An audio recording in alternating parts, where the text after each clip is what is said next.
शादी। मुरली का डेट है 5/3/2026।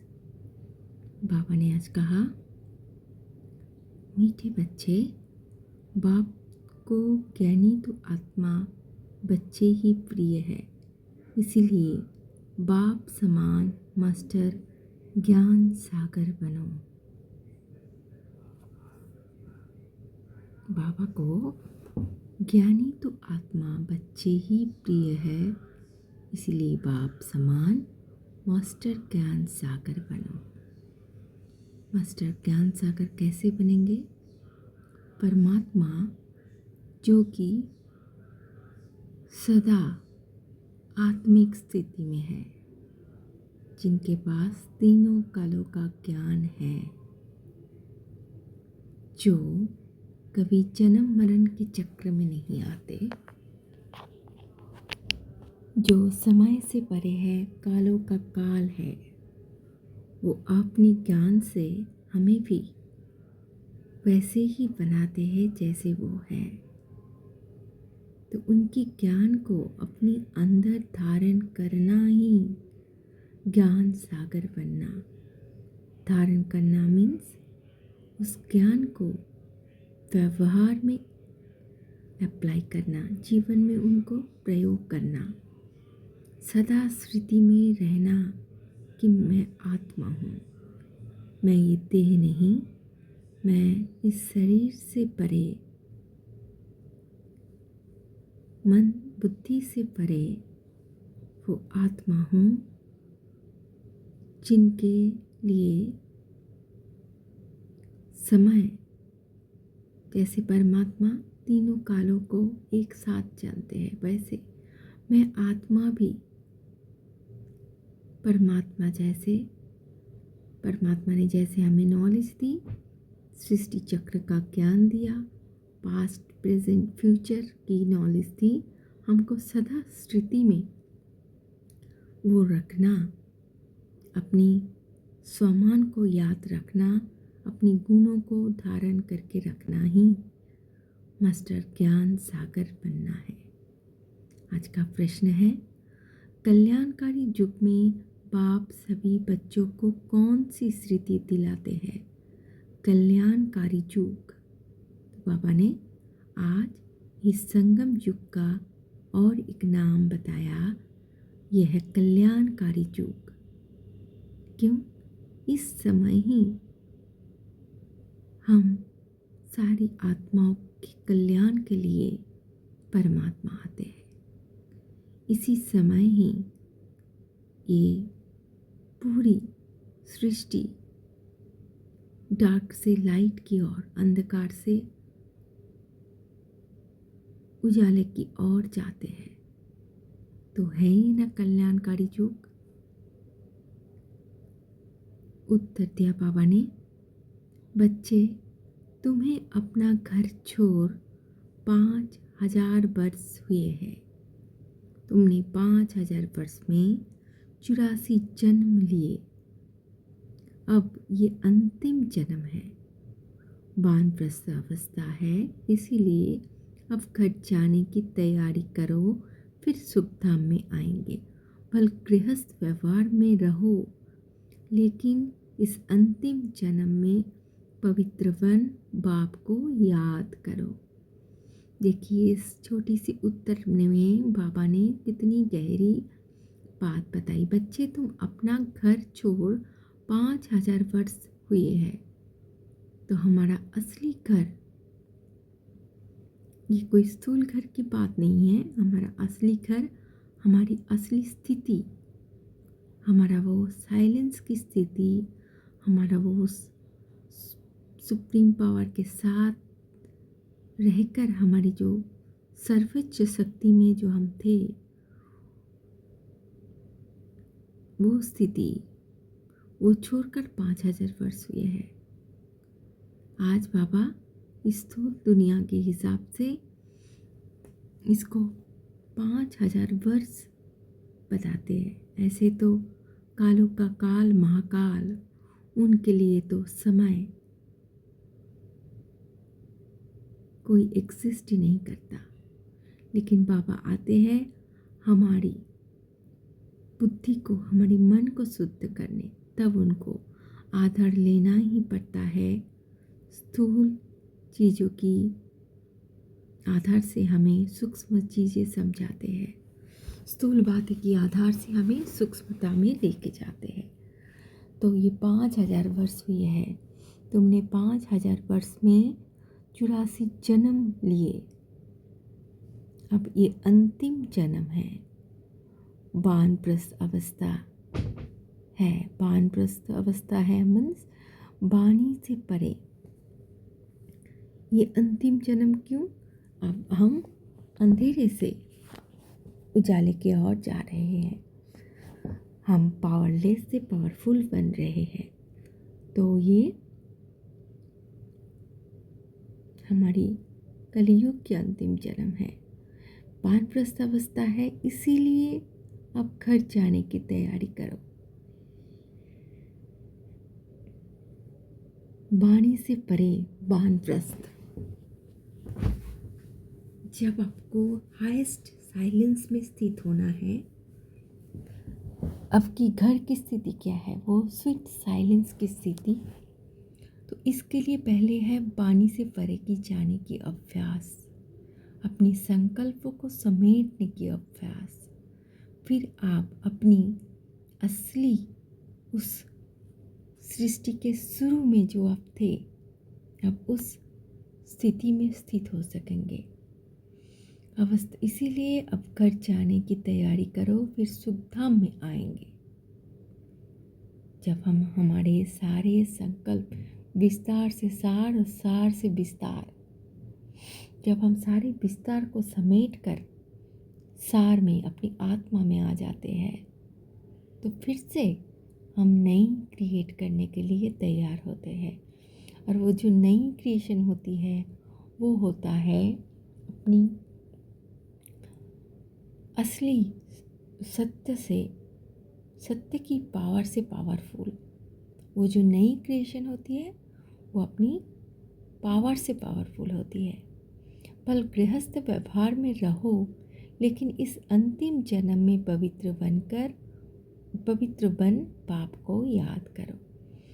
भल गृहस्थ व्यवहार में रहो, गृहस्थ व्यवहार में तो रहना ही है, क्योंकि अब जहाँ कहीं भी जाओ आपको तो किसी न किसी आत्मा के संग व्यवहार में तो आना ही पड़ेगा, चाहे लौकिक परिवार में चाहे अलौकिक परिवार में। तो बाबा कह रहे हैं गृहस्थ व्यवहार में रहो, लेकिन अंतिम जन्म में पवित्र बन बाप को याद करो। क्योंकि पवित्र कैसे बनेंगे?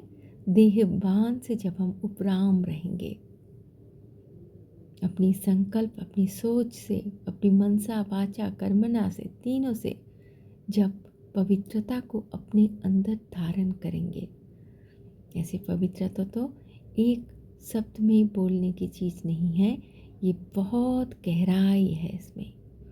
तो मनसा वाचा कर्मणा में जब हम पवित्र होंगे, खुद को देह ना समझकर अपनी सत्य में देखेंगे। ये है पवित्र बनकर रहना। गीत है महफिल में जल उठी समा। ओम शांति। बच्चों ने ये समझा है कि भगवान एक है, गॉड इज वन।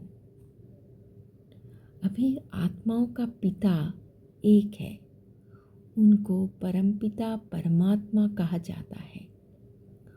सृष्टि का रचयिता एक है, अनेक हो नहीं सकते। इस सिद्धांत अनुसार मनुष्य अपने को भगवान कहला नहीं सकते। अभी तुम ईश्वरीय सर्विस के निमित्त बने हो। ईश्वर नई दुनिया स्थापन कर रहे हैं, जिसको सतयुग कहा जाता है। उसके लिए तुम लायक बन रहे हो।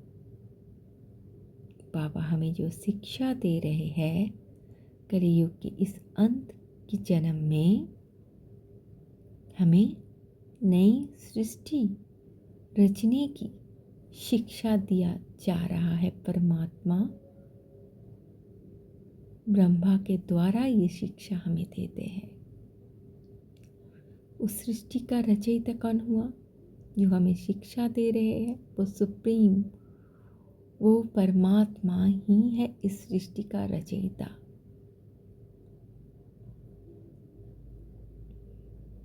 तो मनुष्य अपने को भगवान नहीं कह सकता, लेकिन वो निमित्त बनते हैं ईश्वरीय सर्विस के लिए। ईश्वर नई दुनिया स्थापन कर रहे हैं जिसको सत्ययुग कहा जाता है। सत्ययुग, गोल्डन एज, आप अलग सुखधाम, आप अलग अलग नाम से बोलो, पर है वो नई सृष्टि।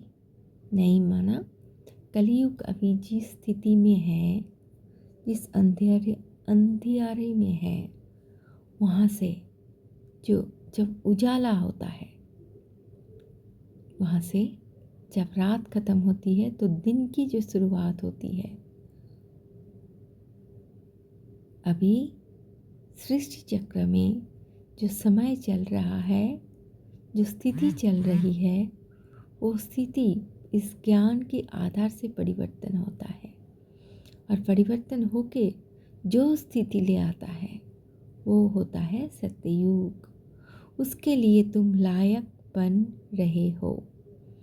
जो भी आत्माएं अपने ऊपर, अपनी आत्माओं के ऊपर काम कर रहे हैं, मीन्स पुरुषार्थ कर रहे हैं, अपने आप को प्योर से प्योर बना रहे हैं, वो एक्चुअली खुद को सतयुग के लायक बना रहे हैं, और खुद के साथ साथ दुनिया में नई युग रचने की भी सहायक बन रहे हैं। तो सत्ययुग में कोई पतित नहीं रहते, अभी तुम पावन बन रहे हो। कहते हैं पतित पावन मैं हूँ, और तुम बच्चों को श्रेष्ठ मत देता हूँ कि मुझ अपने निराकार बाप को याद करने से तुम पतित तमोप्रधान से पावन सतोप्रधान बन जाएंगे। याद रूपी जोग अग्नि से तुम्हारे पाप नाश हो जाएंगे। साधु आदि तो कह देते हैं ईश्वर सर्वव्यापी है, एक तरफ कहते भगवान एक है, फिर यहाँ तो बहुत अपने को भगवान कहलाते हैं।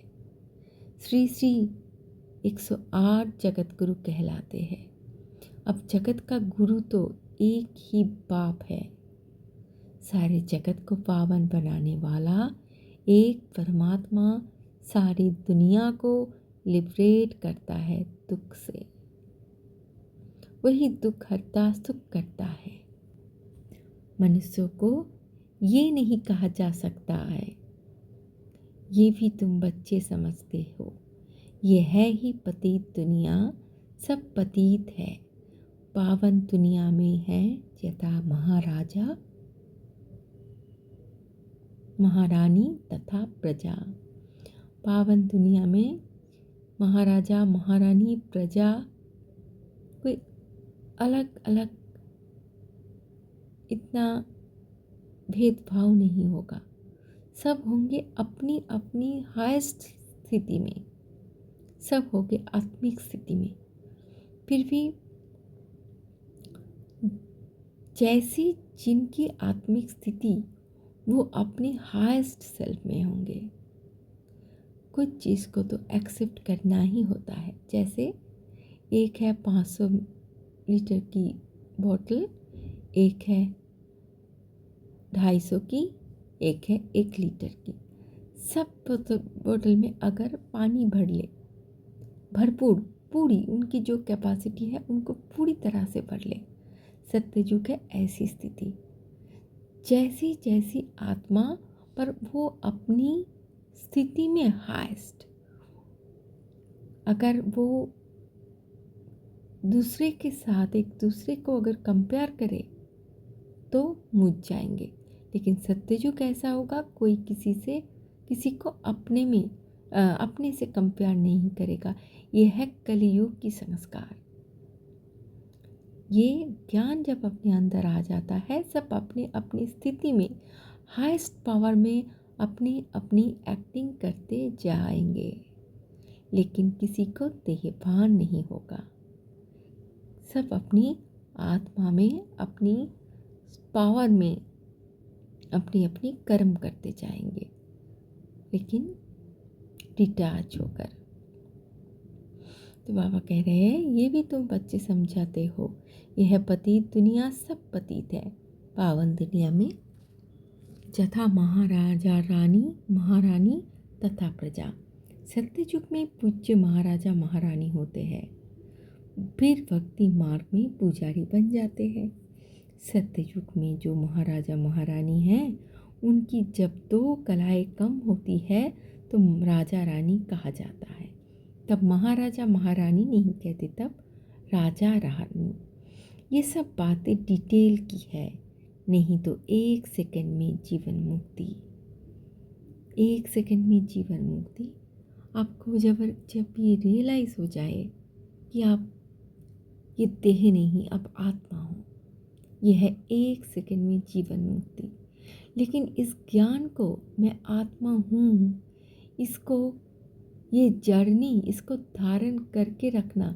एक होता है रियलाइजेशन हो जाना, लेकिन उस रियलाइजेशन को बरकरार रखने के लिए आपको 1 सेकंड में अनुभूति हो जाते हैं, तब आप आ जाते हो ज्ञान में।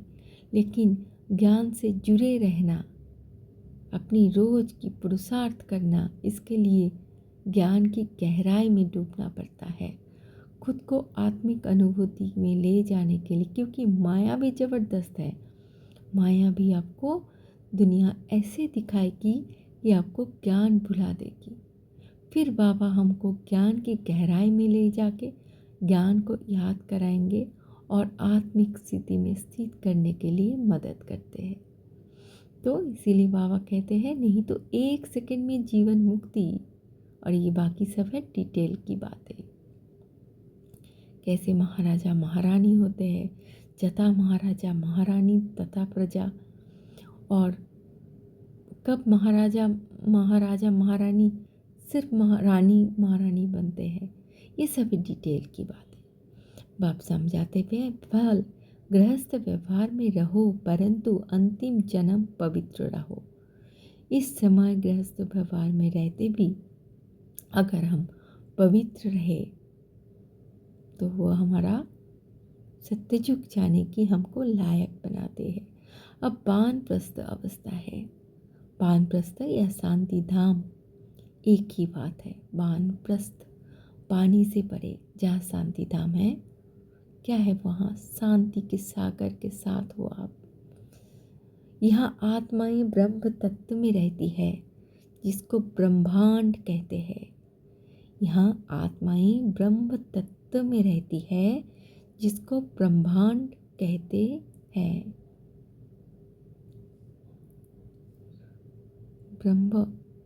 ब्रह्मांड। जब आत्माएं अपने आप को आत्मिक स्थिति में रखते हैं, तो इन सारे तत्व, 5 तत्वों से ऊपर का जो तत्व है ब्रह्म तत्व में, वो अपनी आप को स्थित करते हैं। तो ये होता है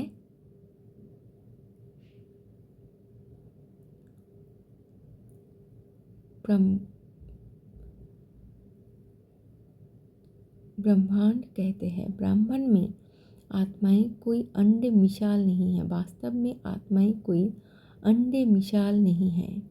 आत्मा तो स्टार है। बाबा ने समझाया है, जो भी आत्माएं हैं इस ड्रामा में एक्टर्स है। जैसे एक्टर्स नाटक में ड्रेस बदलते हैं, भिन्न भिन्न पार्ट बजाते हैं, ये भी बेहद का नाटक है। आत्माएं इस सृष्टि पर 5 तत्वों के बने हुए शरीर में प्रवेश कर पार्ट बजाती है। शुरू से लेकर परमात्मा और ब्रह्मा विष्णु शंकर सब एक्टर्स हैं। तो आत्माएं जो कि स्टार है, स्टार मिसल है, मतलब जो पॉइंट ऑफ लाइट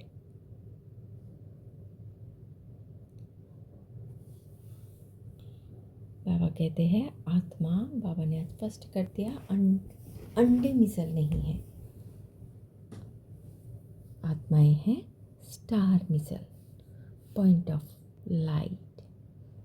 इसको अनुभव करना है। बाबा जो कहते हैं ना, इसको अपने अंदर अनुभव करना है, अपनी मन की, अपनी बुद्धि को यूज़ करके उसको देखना है।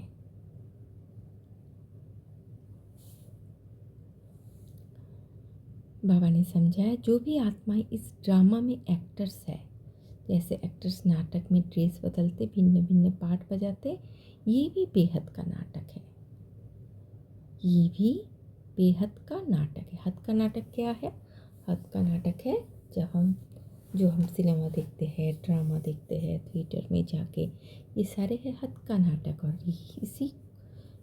और ये जो चल रहा है हमारे जीवन में, जो हम फेस कर रहे हैं, जो भी रियलिटी, जो भी वास्तविकता में अभी हम हैं, ये है बेहद का नाटक। लेकिन हमको याद रखना है, हम इस सत्य को, हम हैं इस नाटक में शरीर रूपी कॉस्ट्यूम को धारण करते हुए आत्माएं, इस 5 तत्वों के बने हुए शरीर में प्रवेश कर पाठ बजाते हैं। हम शुरू से लेकर, सृष्टि के शुरू से लेकर अंत तक परमात्मा और ब्रह्मा, विष्णु, शंकर सब एक्टर्स है। परमात्मा भी एक्टर्स है, उनका भी रोल है ना। नाटक में भिन्न भिन्न प्रकार की ड्रेस मिलती है पाठ बजाने। नाटक में भिन्न भिन्न प्रकार की ड्रेस मिलती है पाठ बजाने। एक एक शरीर जैसे नाटक में मिलता है, वैसे शरीर भी भिन्न भिन्न मिलता है। घर में आत्माएं सब शरीर के बिगड़ रहती है। घर में मीन्स वो स्थिति, अपनी हाईएस्ट स्थिति, जहाँ आपकी देह की भान नहीं। फिर जब 5 तत्वों का शरीर तैयार होता है, तब उनमें प्रवेश करती है। 84 शरीर मिलते हैं तो नाम भी इतने बदलते हैं। आत्मा का नाम एक है, आत्मा का नाम एक है। अब शिव बाबा तो है ही पतित पावन, उनको अपना शरीर नहीं है। अच्छा, आत्मा का नाम एक है, शरीर का नाम अलग अलग मिलता है। और शिव बाबा तो है ही पतित पावन, उनको अपना शरीर नहीं है। शरीर का आधार लेना पड़ता है। कहते हैं मेरा नाम शिव ही है। शरीर का आधार लेना पड़ता है। कहते हैं मेरा नाम शिव ही है। पल पुराने शरीर में आता हूँ, इनके शरीर का नाम अपना है, इनका व्यक्त नाम है, फिर अव्यक्त नाम परा है। इनका व्यक्त नाम क्या है? दादा लेखराज। अव्यक्त नाम हुआ ब्रह्मा। और उनके शरीर में जो प्रवेश करते हैं वो है शिव। एक धर्म वाला दूसरे धर्म में जाता है तो नाम बदलता है। तुम भी शूद्र धर्म से बदल ब्राह्मण धर्म में आए हो तो नाम बदला है। तुम लिखते हो शिव बाबा थ्रू ब्रह्मा, शिव बाबा परमपिता परमात्मा है, उनको नाम नहीं बदलता है। शिव बाबा ब्रह्मा द्वारा स्थापना कर रहे हैं आदि सनातन देवी देवता धर्म की, जो प्राय लोप हो गया है। जो पावन पूज्य थे वो ही पति पुजारी बनते हैं। 84 जन्म पूरे किए हैं, अब फिर से देवी देवता धर्म होता है। गाया हुआ है परमपिता परमात्मा आकर ब्रह्मा द्वारा फिर से स्थापना कराते हैं तो ब्राह्मण जरूर चाहिए।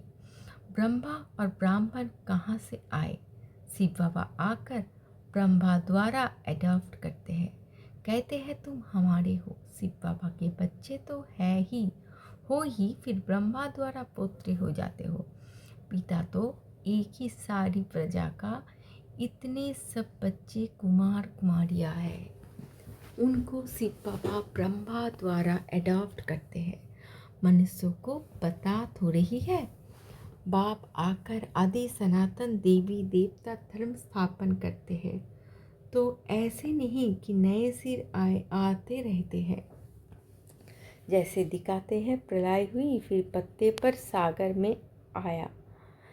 अब ये तो सब कहानियाँ बनाई हुई है। ये वर्ल्ड की हिस्ट्री ज्योग्राफी रिपीट होती रहती है। आत्मा अमर है, उसमें पाठ भी अमर है। पाठ कभी घिसता नहीं है। सतयुग में वही लक्ष्मी नारायण की सूर्यवंशी राजधानी आती है, कभी बदलती नहीं। दुनिया नई से पुरानी, पुरानी से नई होती रहती है। ये एक को अविनाशी पाठ मिला हुआ है। किसको? परमात्मा को।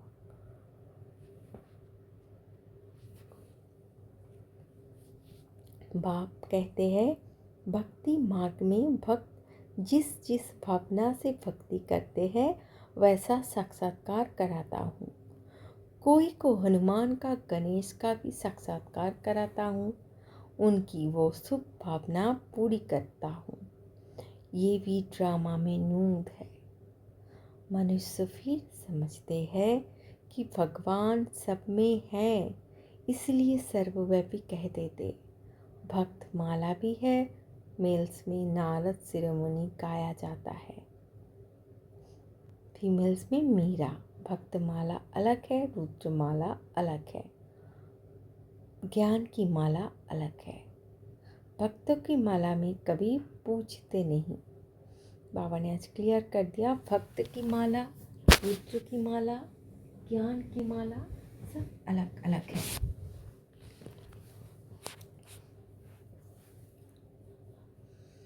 भक्तों की माला कभी पूछते नहीं। भक्त जो होता है उनको कोई पूछते नहीं। रुंड माला, बैजंती माला पूजी जाती है, मतलब जो जीत पाती है, आत्मिक जीत, अपनी विकारों पर जीत पाती है।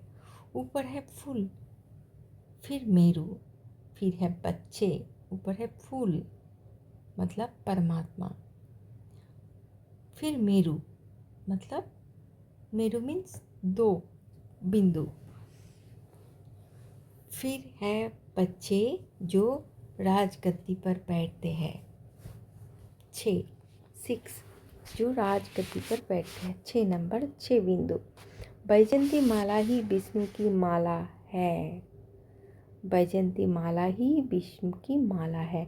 मतलब जो आत्माएं अपनी डिवाइन फेमिनाइन और मस्कुलाइन को कंप्लीटली बैलेंस कर पाते हैं, अपने अंदर की ऊर्जा को पूरी तरह से बैलेंस कर पाते हैं, उसी को बैजंती माला, वही आत्मिक स्थिति में स्थित होते हैं, उसी को विष्णु की माला भी कहते हैं। भक्तों की माला का सिर्फ गायन होता है। ये रुद्र माला तो सब फेरते हैं। तुम भक्त नहीं ज्ञानी हो। हम भक्त नहीं ज्ञानी हैं। बाप कहते हैं मुझे ज्ञानी तो आत्मा प्रिय लगते हैं। बाप ही ज्ञान का सागर है। तुम बच्चों को ज्ञान दे रहे हैं। माला भी तुम्हारी पूजी जाती है। 4 रत्नों का भी पूजन होता है, क्योंकि ज्ञानी तो आत्मा है तो उनकी पूजा होती है। अंगूठी बनाकर पहनते हैं, क्योंकि ये भारत को स्वर्ग बनाते हैं। फर्स्ट विद ऑनर होते हैं तो उनका गायन है। 9वां दाना बीच में शिव बाबा को रखते हैं। तो बाबा और अष्ट रतन, तो बाबा हो गए, 9वां दाना बोल रहे हैं, मतलब बीच के पॉइंट। 9वां दाना बीच में शिव बाबा को रखते हैं। अगर आप कल्प वृक्ष को नीचे से देखो तो बिल्कुल पॉइंट में बाबा रखते हैं। उसको कहते हैं 9 रत्न। ये है डिटेल की समझानी। तो कल्प वृक्ष के बाबा ने ये डिटेल की समझानी दी। अब जिसकी जिसकी जैसी पुरुषार्थ, उसको ये समझानी सिर्फ स्थूल में नहीं, ये बहुत बहुत गहरी और सूक्ष्म है। इसके ऊपर तो पूरी एक क्लास हो सकती है ये डिटेल की समझानी। ये बाबा ने बस जितना बताया, इससे भी गहराई में अगर आप चिंतन करेंगे तो बाबा आपको दिखाएंगे। तो ये है 9वां बिंदु। हाँ, पासवें तो ऑनर होते तो उनका गायन है। 9वां दाना बीच में शिव बाबा को रखते हैं, उसको कहते हैं 9 रत्न। ये है डिटेल की समझानी। बाप तो सिर्फ कहते हैं बाप और बरसे को याद करो तो तुम्हारे विकर्म विनाश होंगे, फिर तुम चले जाएंगे।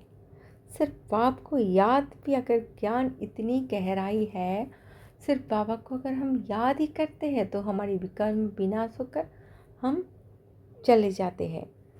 लेकिन ज्ञान की जितनी गहराई में आप जाएंगे उतनी आपको पद मिलेगी। और ज्ञान की गहराई में जाना, ज्ञान की मूल्य की मनन चिंतन करना। पतित आत्माएं पावन दुनिया में जा ना सके। यहाँ सब पतित है। देवताओं के शरीर तो पवित्र निर्विकारी है, वो है पूज्य तथा राजा रानी तथा प्रजा पूज्य है। यहाँ सब है पुजारी, वहाँ दुख की बात नहीं। उनको कहा जाता है स्वर्ग, सुख धाम। वहाँ सुख संपत्ति शांति सब थी, अब तो कुछ नहीं है, इसलिए इसको नरक, उनको स्वर्ग कहा जाता है। हम आत्माएं शांति धाम में रहने वाली है, वहाँ से आती है पाठ बजाने। 84 जन्म पूरे भोगने पड़ते हैं।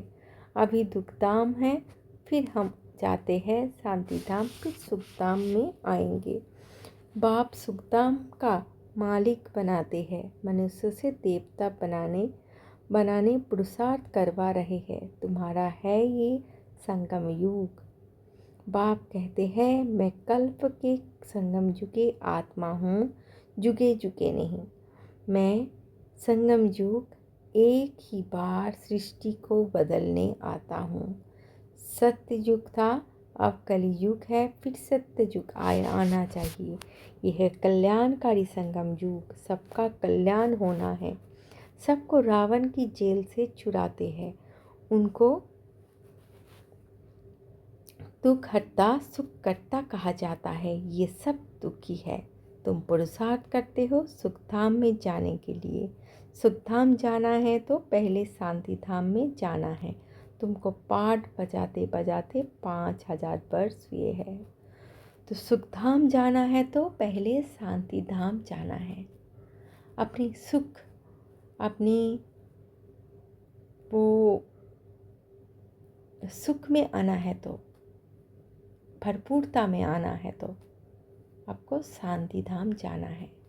और शांति धाम जाने की रास्ता है पानी से परे। मतलब आप मुख से भले बोलो पर अपनी अंदर संकल्पों से परे, अंदर मत बोलो। आप संकल्प से परे बिल्कुल साइलेंस में रहकर अपनी आत्मा को अनुभव करो, जो पूरी सृष्टि की सृष्टि करता है। अपनी वो वास्तविकता को जो क्रिएट कर रहा है, उस ऊर्जा को, उस मैं को मिलो। उस मैं से, उस आत्मा से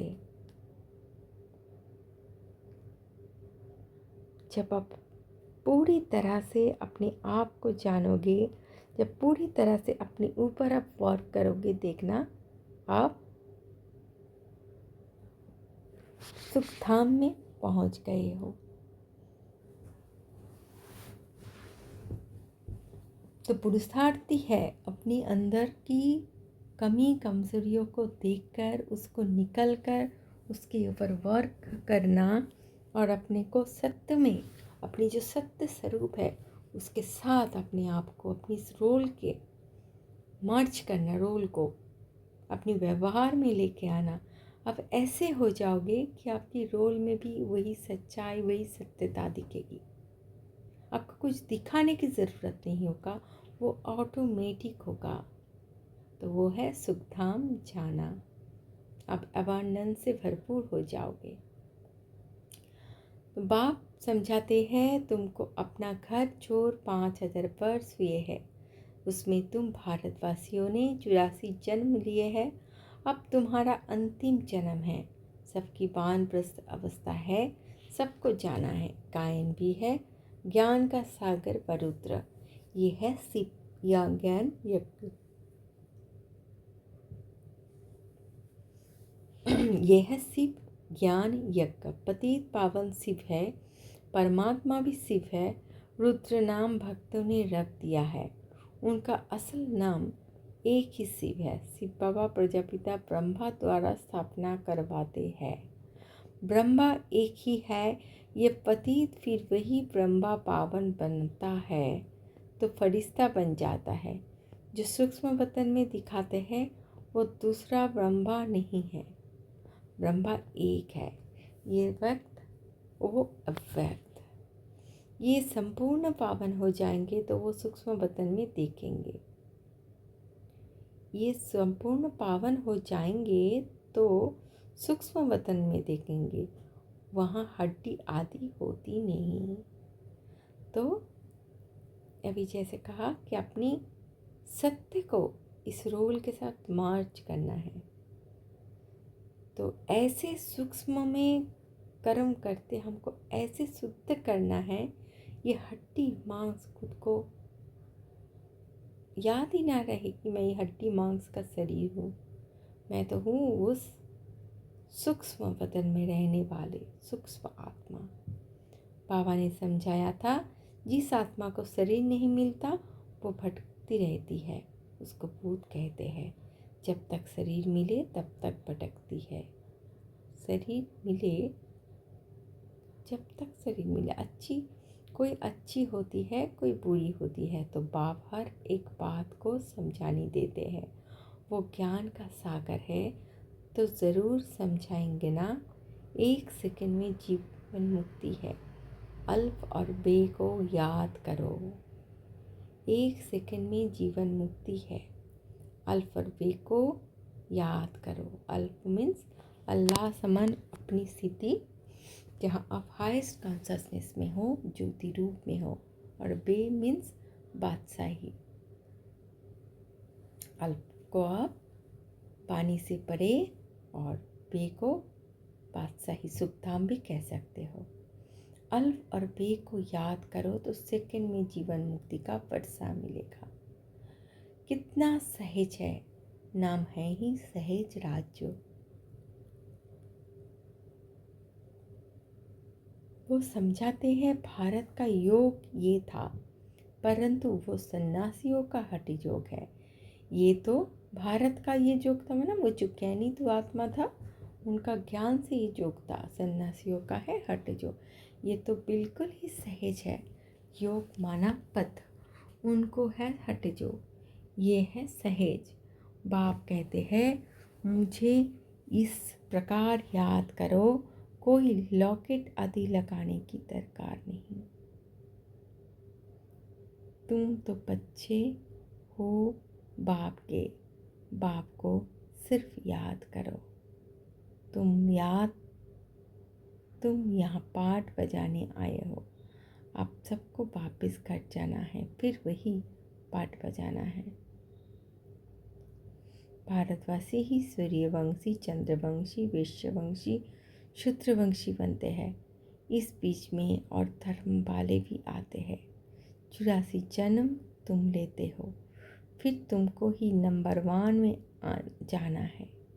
फिर तुम सत्ययुग में आएंगे तो और सभी शांति धाम में होंगे। और धर्म वाले के वर्ण नहीं है। वर्ण भारत के ही है। तुम ही सूर्यवंशी चंद्रवंशी बने थे। अभी ब्राह्मण वर्ण में हो। ब्रह्मवंशी ब्राह्मण बने हो। ये सब बातें बाप बैठ समझाते हैं। जिनकी बुद्धि में धारण नहीं हो सकती उनको कहते हैं सिर्फ बाप को याद करो। तो बाबा कितनी सहज रीति से समझाते हैं और सबके लिए। कितनी भोली माताओं के लिए भी जैसे बाबा की ज्ञान है उतनी बड़े साइंटिस्ट के लिए भी जिनका ब्रेन बहुत पावरफुल है उनके लिए भी समझेंगे सब अलग अलग, लेकिन सबको आत्मिक स्थिति में स्थित होगा, सब आत्मिक स्थिति में स्थित होगा इस ज्ञान से। जैसे बाप को जानने से बच्चे को मालूम पड़ जाता है ये मिल्कियत है। बच्ची को तो वर्षा नहीं मिलता, यहाँ तुम सब शिव बाबा के बच्चे हो, सबका एक है, मेल अथवा फीमेल सबका एक है। सबको सिखाना है शिव बाबा को याद करो। जितना याद करेंगे उतना विकर्म विनाश होंगे, पतित से पावन बनेंगे। आत्मा में जो खाद पड़ी है वो निकले कैसे? बाप कहते हैं राजयोग से ही तुम्हारी खाद खत्म हो जाएगी। ये पतित शरीर तो यहाँ ही छोड़ना है। आत्मा पवित्र बन जाएगी, आत्मा पवित्र बन जाएगी, सब मच्छर सदीश जाएंगे। मतलब अभी जो सब मच्छर सदीश जाएंगे, अभी जो हाल है दुनिया का, सब ग्रुप में एक सब स्पिरिचुअलिटी में आ रहे हैं अपने आप को जानने के लिए। बुद्धि भी कहती है सत्य युग में बहुत थोड़े रहते हैं, इस विनाश में कितने मनुष्य मरेंगे, बाकी थोड़े जाकर रहेंगे। राजाओं तो थोड़े रहेंगे, बाकी 9 लाख प्रजा सत्ययुग में रहती है। इस पर गाते भी है ना, 9 लाख तारे यानी प्रजा। झाड़ पहले छोटा होता है फिर वृद्धि को पाता है। अभी तो कितनी आत्माएं हैं, बाप आते हैं सबका गाइड बन ले जाते हैं। अच्छा मीठी मीठी सी खिलत है बच्चों प्रति माता पिता बाप दादा का याद प्यार और गुड मॉर्निंग। रूहानी बाबा को रूहानी बच्चे की नमस्ते, रूहानी बच्चे की रूहानी बाबा को नमस्ते। सदा रहेंगे हंसते। धारणा के लिए मुख्य सार है, योग अग्नि से विकर्मों की खाद को भस्म कर पावन बनाना है। जब वानप्रस्थ अवस्था है, इसीलिए वापिस कर जाने के फिर संपूर्ण शतप्रधान बनना है। इस कल्याणकारी युग में बाप समान दुख हरता सुख करता बनना है।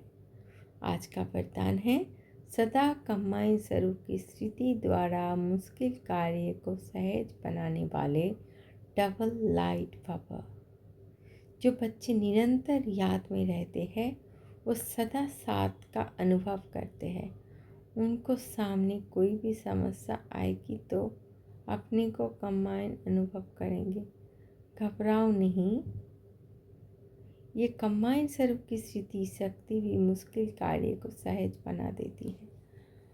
कोई बड़ी बात सामने आए तो अपना बोझ बाबा के ऊपर रख स्वयं डबल लाइट हो जाओ, तो फरिश्ते समान दिन रात खुशी में मन से डांस करते रहेंगे। स्लोगन है, किसी भी कारण का निवारण कर संतुष्ट रहने और करने वाले ही संतुष्ट बनी।